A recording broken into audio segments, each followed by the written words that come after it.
رہی تھی، دو super powers, اور دونوں جزیرہ نمائے عرب کے سر پر بیٹھے۔ اسی طرح ہرقل نے جب اس کو حضور کا نامہ مبارک پہنچا کہ پرچے اڑ گئے حضرت عمر رضی اللہ تعالیٰ عنہ کے ہاتھوں، تو ان کے دلوں میں حضرت عمر کی دشمنی نے فرمایا پھر ایک چکی ذرا مجھے بھی بنا دینا۔ کہنے لگا آپ کے لیے تو میں ایسی چکی بناؤں گا کہ جس کی آواز دنیا بھر میں جائے۔ سب سے بڑا تو حسد تھا کہ 2000 سال سے حضرت فاروق عمر فاروق رضی اللہ تعالیٰ عنہ کا عہد خلافت، یہ اسلام کے ایکسپینشن کا دور ہے۔ اب جو وہ انٹرنل ڈفٹی ختم ہو گئی، انٹرنلی کنسولیڈیٹ ہو گیا انقلاب محمدی صلی اللہ علیہ وسلم، لہذا پوری طاقت کے ساتھ اب 3 لشکر نکلے ہیں، مشرق کے لیے، شمال کے لیے، مغرب کے لیے، اور فتوحات کا دائرہ شروع ہے۔ 10 برس حضرت عمر رضی اللہ تعالیٰ عنہ کے خلافت کے وہ ہیں، نوٹ کیجئے، جس میں ایک سلطنت 2 سپر پاورز اس وقت کی تھی، کئی سو سال سے چلی آ رہی تھی، 2 سپر پاورز، اور دونوں جزیرہ نمائے عرب کے سر پر بیٹھی ہوئی۔ سلطنت ایران، عراق سے ہو کر سلطنت ایران، کہ خسرو کے زمانے سے، ذوالقرنین کے زمانے سے عظیم مملکت تھی، سپر پاور۔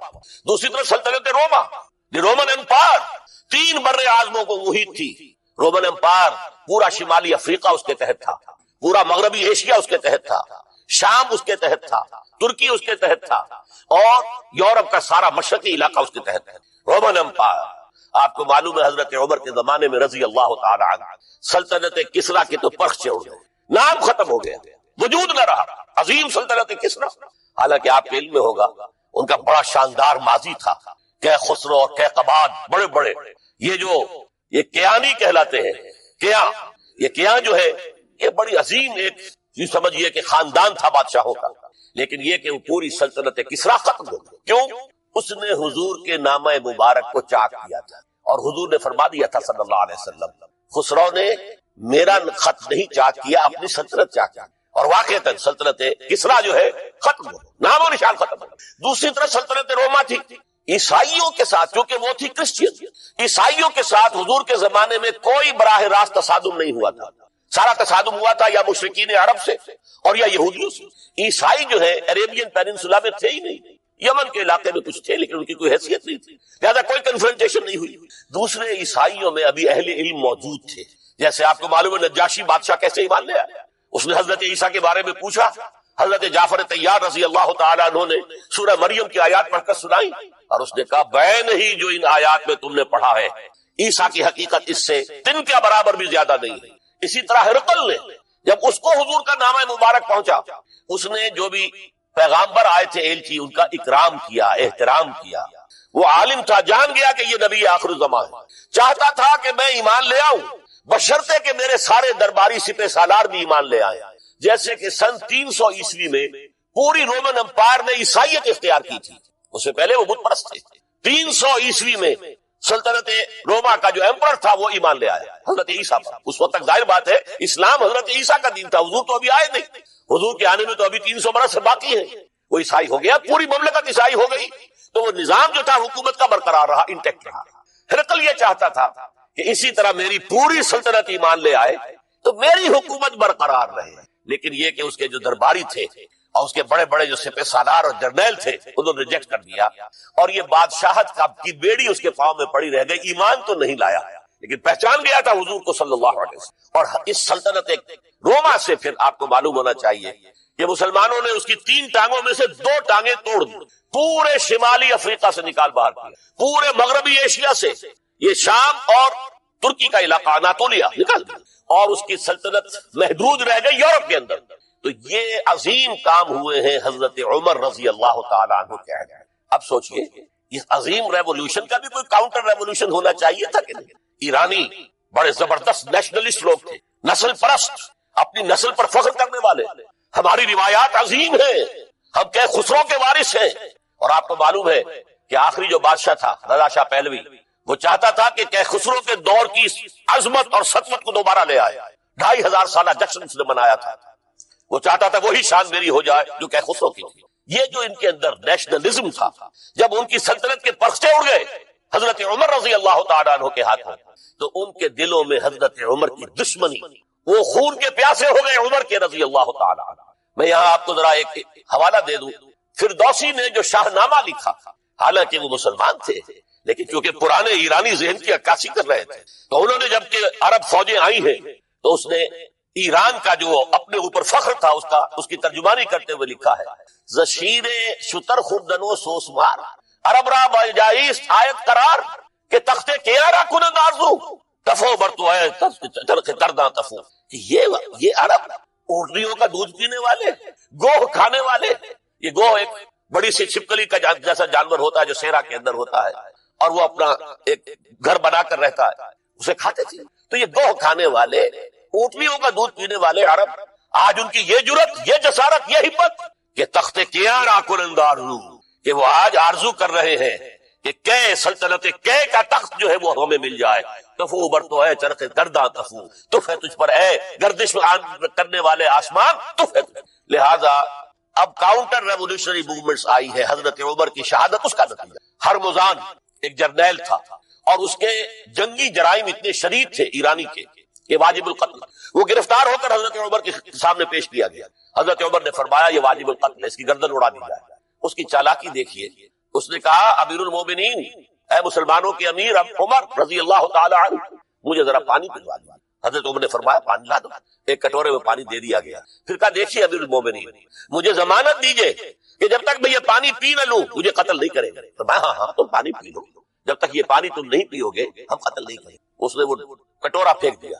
نہ اب میں یہ پانی پی سکتا ہوں نہ آپ مجھے قتل کر سکتے، کیونکہ آپ کا ہے کہ جب تک میں یہ پانی نہیں پیوں گا آپ مجھے قتل نہیں کرے گا.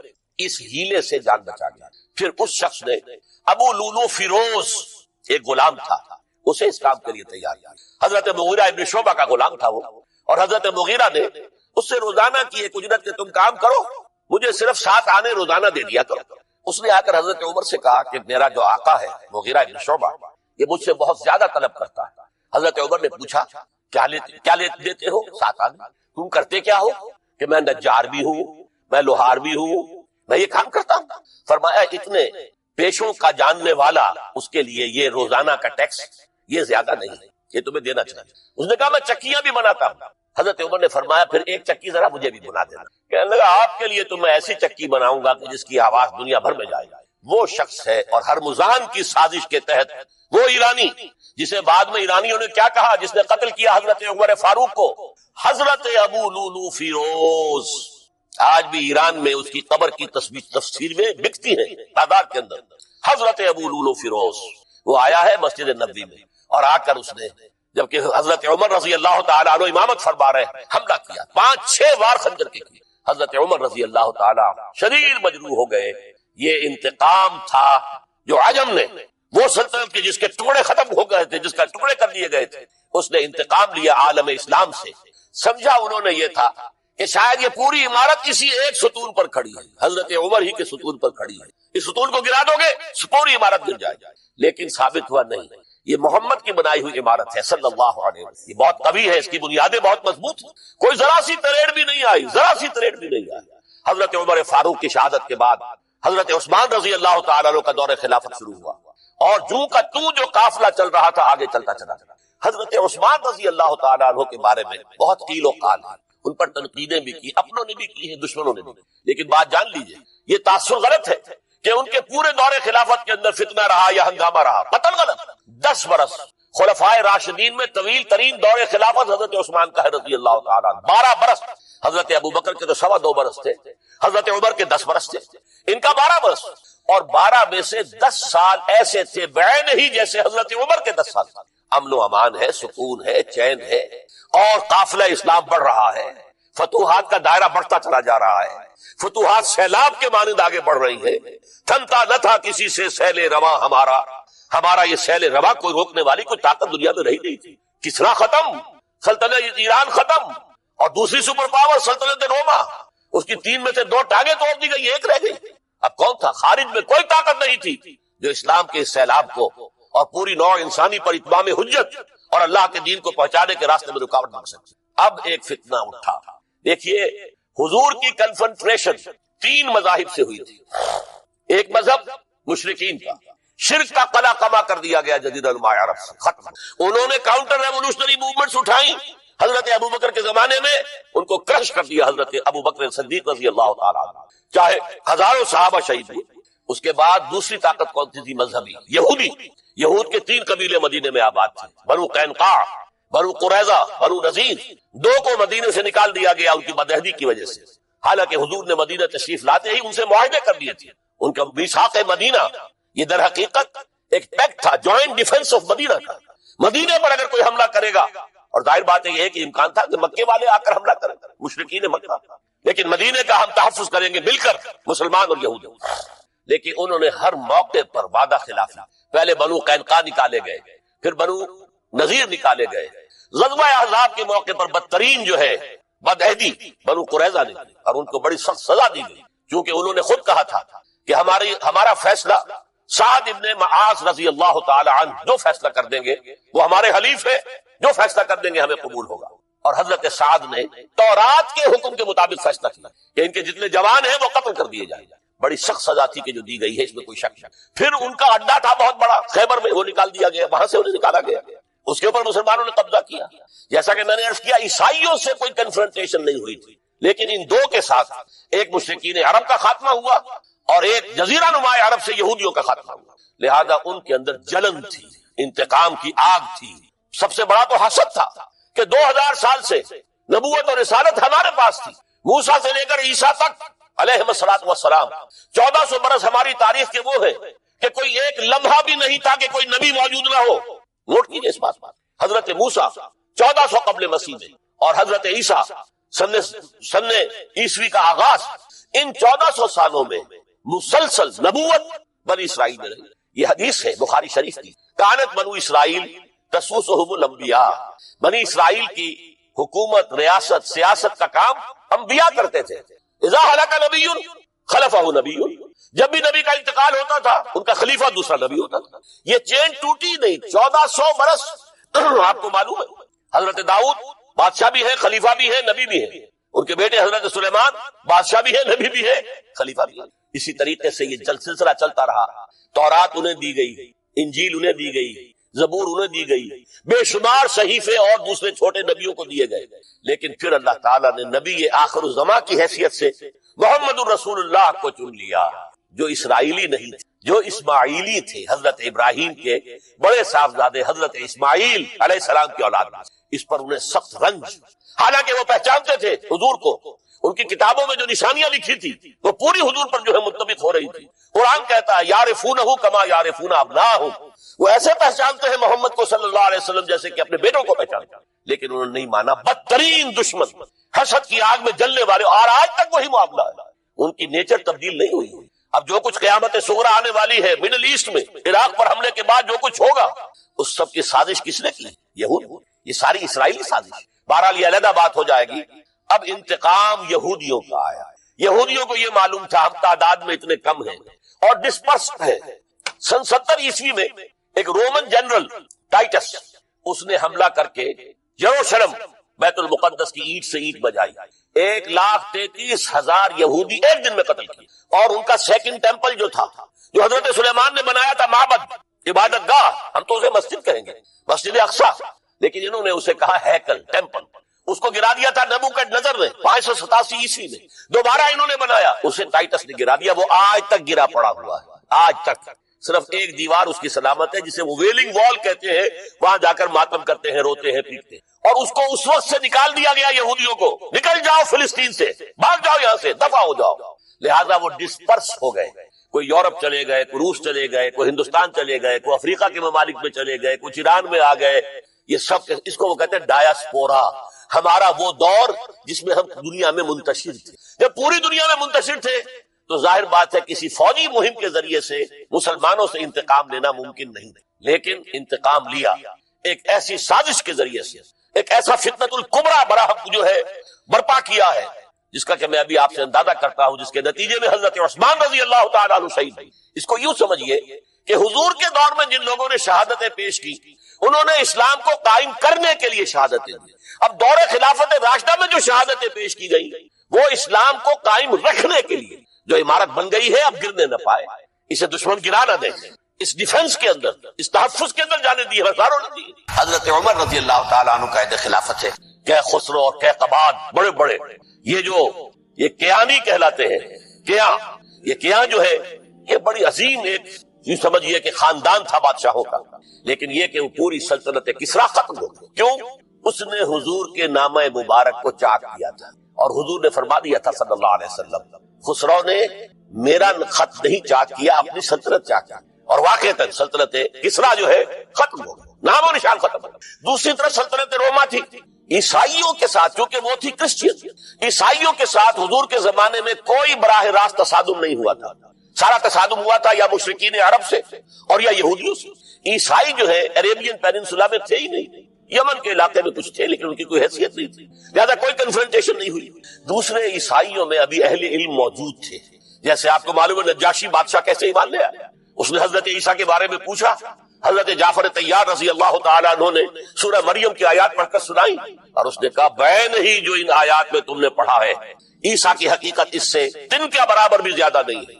اسی طرح ہرقل نے جب اس کو حضور کا نامہ مبارک پہنچا، اس نے جو بھی پیغامبر آئے تھے ایلچی، ان کا اکرام کیا، احترام کیا، وہ عالم تھا، جان گیا کہ یہ نبی آخر الزمان ہے، چاہتا تھا کہ میں ایمان لے آؤں بشرطے کہ میرے سارے درباری سپہ سالار بھی ایمان لے آئے۔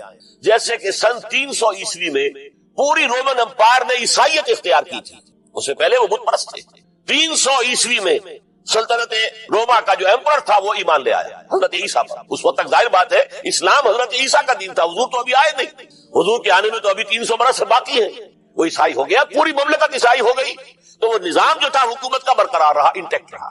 ہرقل یہ چاہتا تھا کہ اسی طرح میری پوری سلطنت ایمان لے آئے تو میری حکومت برقرار رہے، لیکن یہ کہ اس کے جو درباری تھے اور اس کے بڑے بڑے جو سپہ سالار اور جرنیل تھے انہوں نے ریجیکٹ کر دیا، اور یہ بادشاہت کی بیڑی اس کے پاؤں میں پڑی رہ گئی، ایمان تو نہیں لایا لیکن پہچان گیا تھا حضور کو صلی اللہ علیہ وسلم۔ اور اس سلطنت روما سے پھر آپ کو معلوم ہونا چاہیے کہ مسلمانوں نے اس کی 3 ٹانگوں میں سے 2 ٹانگیں توڑ دی، پورے شمالی افریقہ سے نکال باہر کیا، پورے مغربی ایشیا سے، یہ شام اور ترکی کا علاقہ اناطولیہ نکال دیا، اور اس کی سلطنت محدود رہ گئی یورپ کے اندر۔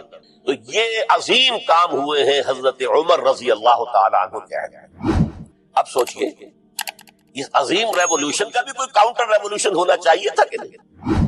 ایرانی بڑے زبردست نیشنلسٹ لوگ تھے، نسل پرست، اپنی نسل پر فخر کرنے والے، ہماری روایات عظیم ہیں، ہم کہ خسرو کے وارث ہیں۔ اور آپ کو معلوم ہے کہ آخری جو بادشاہ تھا رضا شاہ پہلوی، وہ چاہتا تھا کہ خسرو کے دور کی عظمت اور سطوت کو دوبارہ لے آئے، 2500 سالہ جشن اس نے منایا تھا، وہ چاہتا تھا وہی شان میری ہو جائے جو کہ خسرو کی تھی۔ یہ جو ان کے اندر نیشنلزم تھا، جب ان کی سلطنت کے پرچے اڑ گئے حضرت عمر رضی اللہ تعالیٰ عنہ کے ہاتھوں، تو ان کے دلوں میں حضرت عمر کی دشمنی، وہ خون کے پیاسے ہو گئے عمر کے رضی اللہ تعالیٰ عنہ۔ میں یہاں آپ کو ذرا ایک حوالہ دے دوں، فردوسی نے جو شاہ نامہ لکھا، حالانکہ وہ مسلمان تھے لیکن چونکہ پرانے ایرانی ذہن کی عکاسی کر رہے تھے، تو انہوں نے جب کہ عرب فوجیں آئی ہیں تو اس نے ایران کا جو اپنے اوپر فخر تھا اس کی ترجمانی کرتے ہوئے لکھا ہے، زشیر شتر خوردن و سوسمار عرب را باجائیست آیت قرار کہ تختے کیا را کنند آرزو تفو برتو ہے چرخ کرداں تفو۔ یہ عرب اونٹنیوں کا دودھ پینے والے، گوہ کھانے والے، یہ گوہ ایک بڑی سی چھپکلی کا جیسا جانور ہوتا ہے جو صحرا کے اندر ہوتا ہے، اور وہ اپنا ایک گھر بنا کر رہتا ہے، اسے کھاتے تھے۔ تو یہ گوہ کھانے والے، اونٹنیوں کا دودھ پینے والے عرب، آج ان کی یہ جرت، یہ جسارت، یہ ہمت کہ تخت کیا را کنند آرزو، کہ وہ آج آرزو کر رہے ہیں کہ کہ سلطنت کہ کا تخت جو ہے وہ ہمیں مل جائے۔ تفو برتو ہے چرخ کرداں تفو، تف ہے تجھ پر اے گردش کرنے والے آسمان، تف ہے۔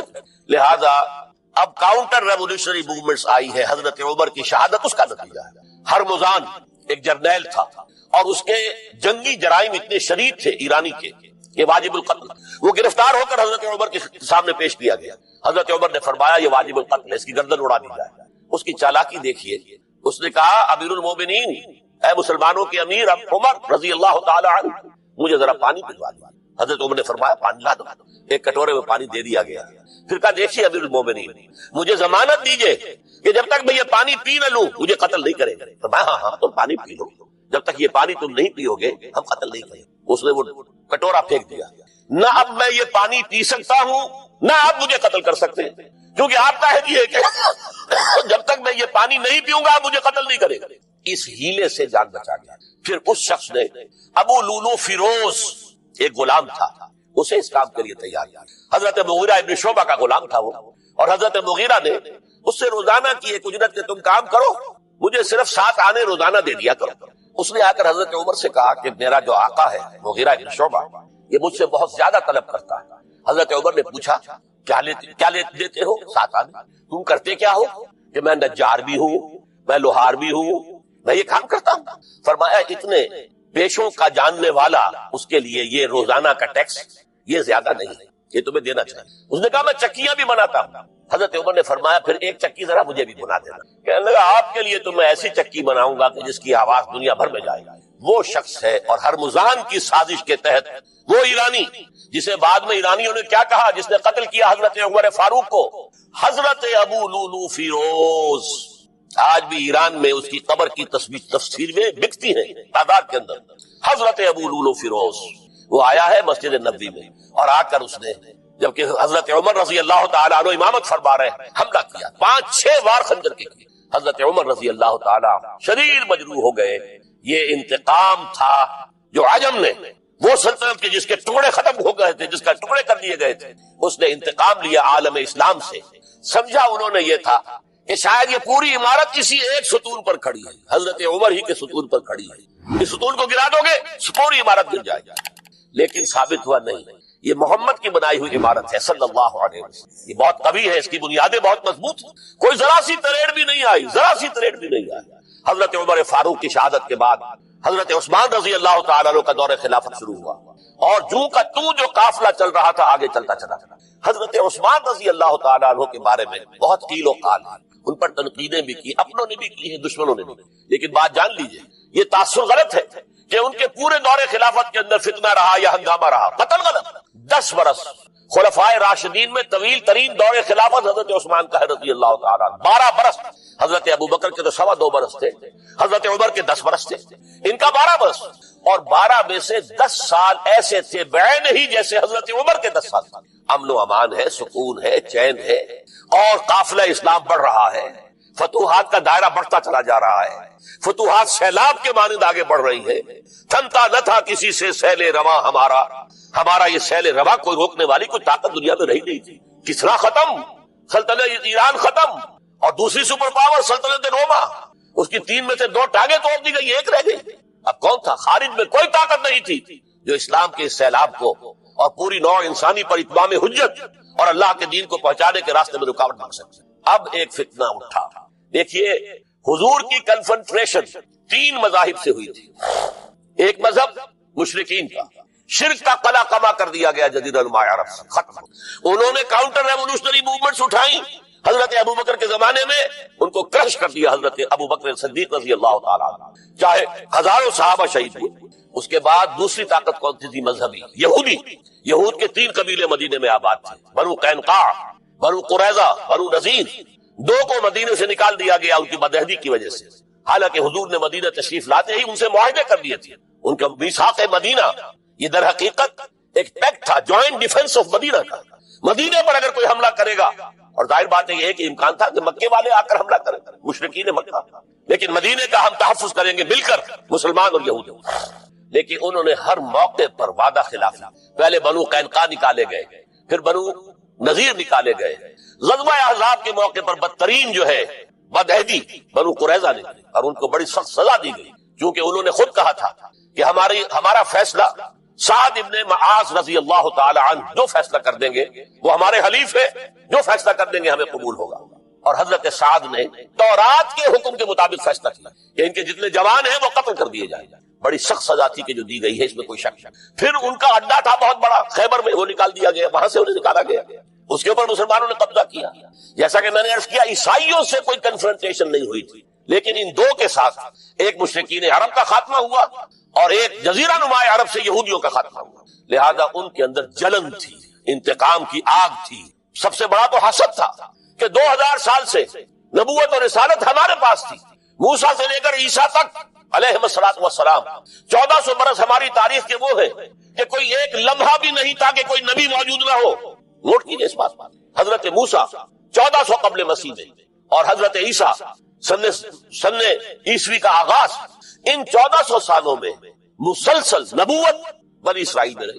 یہ حدیث ہے بخاری شریف کی. کانت بنو اسرائیل تسوسہم الانبیاء، بنی اسرائیل کی حکومت، ریاست، سیاست کا کام انبیاء کرتے تھے. اذا ہلک نبی خلفہ نبی، جب بھی نبی کا انتقال ہوتا تھا ان کا خلیفہ دوسرا نبی ہوتا تھا. یہ چین ٹوٹی نہیں. 1400 برس آپ کو معلوم ہے حضرت داؤد بادشاہ بھی ہے، خلیفہ بھی ہے، نبی بھی ہے. ان کے بیٹے حضرت سلیمان بادشاہ بھی ہے، نبی بھی ہے، خلیفہ بھی ہے. اسی طریقے سے یہ سلسلہ چلتا رہا. تورات انہیں دی گئی، انجیل انہیں دی گئی، زبور انہیں دی گئی، بے شمار صحیفے اور دوسرے چھوٹے نبیوں کو دیے گئے. لیکن پھر اللہ تعالیٰ نے نبی آخر الزماں کی حیثیت سے محمد الرسول اللہ کو چن لیا، جو اسرائیلی نہیں تھے، جو اسماعیلی تھے. حضرت ابراہیم کے بڑے صاحبزادے حضرت اسماعیل علیہ السلام کی اولاد. اس پر انہیں سخت رنج، حالانکہ وہ پہچانتے تھے حضور کو. ان کی کتابوں میں جو نشانیاں لکھی تھی وہ پوری حضور پر جو ہے منطبق ہو رہی تھی. قرآن کہتا ہے یعرفونہ کما یعرفون ابناءہم، وہ ایسے پہچانتے ہیں محمد کو صلی اللہ علیہ وسلم جیسے کہ اپنے بیٹوں کو پہچانتے ہیں. لیکن انہوں نے نہیں مانا. بدترین دشمن، حسد کی آگ میں جلنے والے، اور آج تک وہی معاملہ ہے. ان کی نیچر تبدیل نہیں ہوئی. اب جو کچھ قیامت صغریٰ آنے والی ہے مڈل ایسٹ میں، عراق پر حملے کے بعد جو کچھ ہوگا، اس سب کی سازش کس نے کی؟ یہود. یہ ساری اسرائیلی سازش. بہرحال یہ علیحدہ بات ہو جائے گی. اب انتقام یہودیوں کا آیا. یہودیوں کو یہ معلوم تھا ہم تعداد میں اتنے کم ہیں اور ڈسپرسڈ ہیں. سن 70 عیسوی میں ایک رومن جنرل ٹائٹس، اس نے حملہ کر کے یروشلم بیت المقدس کی اینٹ سے اینٹ بجائی.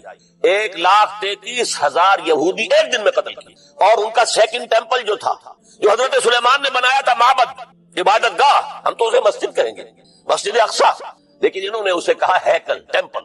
اس کو گرا دیا تھا نبوکڈنیزر نے 587 عیسوی میں.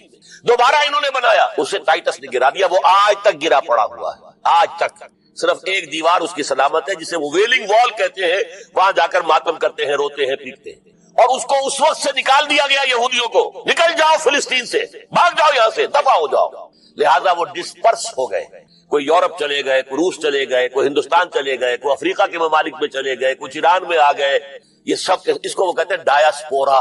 ہمارا وہ دور جس میں ہم دنیا میں منتشر تھے. جب پوری دنیا میں منتشر تھے تو ظاہر بات ہے کسی فوجی مہم کے ذریعے سے مسلمانوں سے انتقام لینا ممکن نہیں. لیکن انتقام لیا ایک ایسی سازش کے ذریعے سے، ایک ایسا فتنۃ الکبریٰ براہم جو ہے برپا کیا ہے، جس کا کہ میں ابھی آپ سے اندازہ کرتا ہوں، جس کے نتیجے میں حضرت عثمان رضی اللہ تعالیٰ عنہ شہید ہوئے. اس کو یوں سمجھیے کہ حضور کے دور میں جن لوگوں نے شہادتیں پیش کی، انہوں نے اسلام کو قائم کرنے کے لیے شہادتیں دی. اب دور خلافت راشدہ میں جو شہادتیں پیش کی گئی وہ اسلام کو قائم رکھنے کے لیے. جو عمارت بن گئی ہے اب گرنے نہ پائے، اسے دشمن گرا نہ دے، اس ڈیفنس کے اندر، اس تحفظ کے اندر جانے دی، ہزاروں نے دی. ان پر تنقید کا حق آپ کو حاصل ہے، ان سے اختلاف کا حق آپ کو حاصل ہے. وہ حاکم مطلق نہیں ہے، وہ عامل نہیں ہے.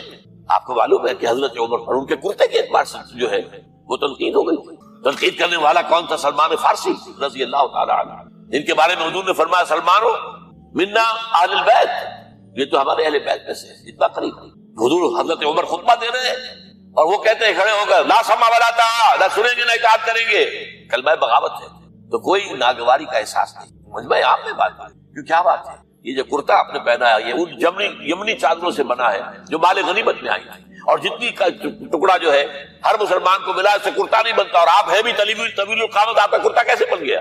فرماتے ہیں عبداللہ سے، اپنے بیٹے سے، عبداللہ ابن عمر رضی اللہ تعالیٰ عنہ، عبداللہ تم وضاحت کر دو. وہ کھڑے ہو کہتے ہیں نہ میرا کرتا بن رہا تھا نہ ابا جان کا، میں نے اپنے حصے کا کپڑا ابا جان کو دیا ہے، اس سے ہی کرتا بنا. الآن نسمع ونطیع. بس اب اس کے بعد آپ فرمائیے، آپ جو کہیں گے سنیں گے اور اطاعت کریں گے. یہ متوازن نہ ڈکٹیٹوریت ہے کہ کوئی بول نہیں سکتا. تم اور حاکم وقت پر تنقید کر رہے ہیں اور بربرا کر رہے ہیں. ایک عورت پکڑ لیتی ہے حضرت عمر کو رضی اللہ تعالیٰ عنہ. حضرت عمر نے آرڈیننس نافذ کر دیا تھا کہ اتنے سے زیادہ، اتنی رقم سے زیادہ مہر نہیں رکھا جا سکتا. عمر تم کون ہوتے ہو ہمارے حق کے اوپر پابندی لگانے والے؟ جب قرآن میں ہے وَآتَيْتُمْ إِحْدَاهُنَّ قِنطَارًا، چاہے تم نے اپنی کسی بیوی کو ڈھیروں سونا دیا ہو تب بھی طلاق کی شکل میں واپس نہیں لے سکتے. قنطار کہہ رہا ہے، آپ کون روکنے والے؟ اور حضرت عمر فرماتے ہیں آج ایک عورت نے عمر کو دین سکھایا، آرڈیننس واپس. اسی طریقے کا معاملہ حضرت عمر کا یہ اجتہاد تھا کہ یہ جو زمینیں اتنی بڑی بڑی جو ہے سواد، عراق، ایران، مصر سب فتح ہو گئے، چند ہزار صحابہ. اب مطالبہ یہ تھا کہ یہ مال غنیمت ہے، ہمارے اندر تقسیم کرنی ہے. جیسے حضور نے غزوہ خیبر میں جو زمینیں تھی یہودیوں کی وہ مجاہدین میں تقسیم کر دی تھی، دلیل موجود، دلیل بھی سنت رسول سے ہے صلی اللہ علیہ وسلم۔ حضرت عمر کی حکمت کچھ اور کہہ رہی ہے، یہ بات تو میں اپنے انداز سے کہہ رہا ہوں کہ اگر ایسا ہو گیا تو تاریخ انسانی کی سب سے بڑی جاگیرداری قائم ہو جائے گا، کتنے بڑے بڑے رقبے جو ہے صحابہ کو مل جائے گا۔ لیکن انہوں نے جو بات بیان کی وہ یہ تھی اگر یہ سارا تقسیم ہو گیا تو بعد میں آنے والوں کے لیے کیا رہے گا، اور جو فوجیں اب ہمیں پورے نظام کے لیے رکھنی پڑے گی ان کو کون سپورٹ کرے گا، ان کے لیے کہاں سے خرچہ آئے گا۔ دونوں نے طے کیا کہ یہ مال جو ہے مال فے ہے، یہ بیت المال کا ہے۔ جو مال غنیمت ہے وہ صرف وہ ہوگا جو عین محاذ پر حاصل ہوا ہے، ہتھیار ہیں یا بھیڑیں بکریاں ہیں یا اور جانور ہیں، یا وہاں پر جو پکڑے جائیں گے قیدی وہ غلام ہوں گے، وہاں پر اگر عورتیں ہوں گی پکڑی جائیں گی، خریدیں ہوں گی۔ یہ نہیں کہ پورے ملک جو ہے وہ غلام بنا دیے جائیں اور پورے ملک کی جو زمینیں تقسیم کر دی جائیں۔ 5 صحابہ کھڑے ہو گئے، نہیں، اب حضرت عمر نے ٹریبونل قائم کیا، 5 صحابہ اوس میں سے 5 خرد میں سے بیٹھ جائیے، وہاں اپنا بھی وہ پیش کیا نقطہ نظر، باقی نے بھی کیا، وہ ٹریبونل نے فیصلہ کیا کہ عمر کی رائے صحیح ہے رضی اللہ عنہ۔ یہ نظام سید القوم خادمہم، یہ اگر کوئی کہتا، اگر یہ مثالیں نہ ہوتی تو کہتے کیا تمہارا دماغ خراب ہوا ہے، یہ شاعری تو تم نے اچھی کر لی ہے، سید القوم خادمہم کبھی ہوا ہے؟ دیکھیے عمر نے بڑھ کے دکھایا، رات کے گشت پر ہے اور ایک عورت کے کرانے کی آواز آئی ہے، معلوم ہوا کہ درد ذہن میں مبتلا ہے، کوئی اس کو اٹینڈ کرنے والی کوئی خاتون نہیں، گھر سے گئے ہیں، فرسٹ لیڈی اپنی اہلیہ کو لے کر آئے ہیں، انہوں نے اٹینڈ کیا ہے، اور اس کے بعد بچہ ہو گیا تو اندر سے ان کی اہلیہ کا امیر المومنین مبارک کو بیٹا ہوا ہے۔ ایک اور دفعہ اسی طریقے سے گشت پر تھے، ایک گھر میں سے بچوں کے رونے کی آواز آئی، معلوم کیا کہ خاتون اور بچے ہیں، کھانے کو کچھ ہے نہیں۔ اس خاتون نے کہا میں نے یہ آگ کے اوپر جو ہے ہانڈی رکھی اس میں پانی ہے اور بچوں کو میں بہلا رہی ہوں کہ کچھ پک رہا ہے، ٹھہرو ذرا صبر کر لو، اسی طرح سو جائیں گے بھوکے۔ کانپ گئے بیت المال سے اور بوری گندم کی لے کر اپنے کندھے پر، اپنے غلام سے کہا میرے کندھے پر رکھو، اس نے کہا میں لے چلتا ہوں حضور، نہیں، قیامت کے دن تم میرا بوجھ نہیں اٹھا سکو گے، اور وہ اپنے کندھے پر لاد کر لائے ہیں اور وہاں کھانا تیار کروایا، بچوں کو کھلایا۔ یہ نظام، یہ ہے رحمت للعالمین کا مظہر۔ یہ جان لیجئے سیرت محمدی صلی اللہ علیہ وسلم کے جب آپ مطالعہ کرتے ہیں کہ وہ سارا انقلابی جد و جہد کا دور ہے، اس میں ابھی نظام کی جو خوبیاں ہیں وہ پورے طور پر سامنے نہیں آئی تھی۔ ابو بکر صدیق رضی اللہ تعالیٰ عنہ کا دور خلافت جو ہے وہ بھی کاؤنٹر ریولوشنری موومنٹس کو ختم کرنے میں صرف ہو گیا ہے، جسے انگریزی میں کہتے ہیں للی ان بلو، نظام اسلام۔ اسلام کا نظام عدل اجتماعی جو ہے ایک کھلے ہوئے پھول کی طرح نظر آئے گا حضرت عمر رضی اللہ تعالیٰ عنہ کے دور خلافت۔ مساوات کا اندازہ آپ کر سکتے کوئی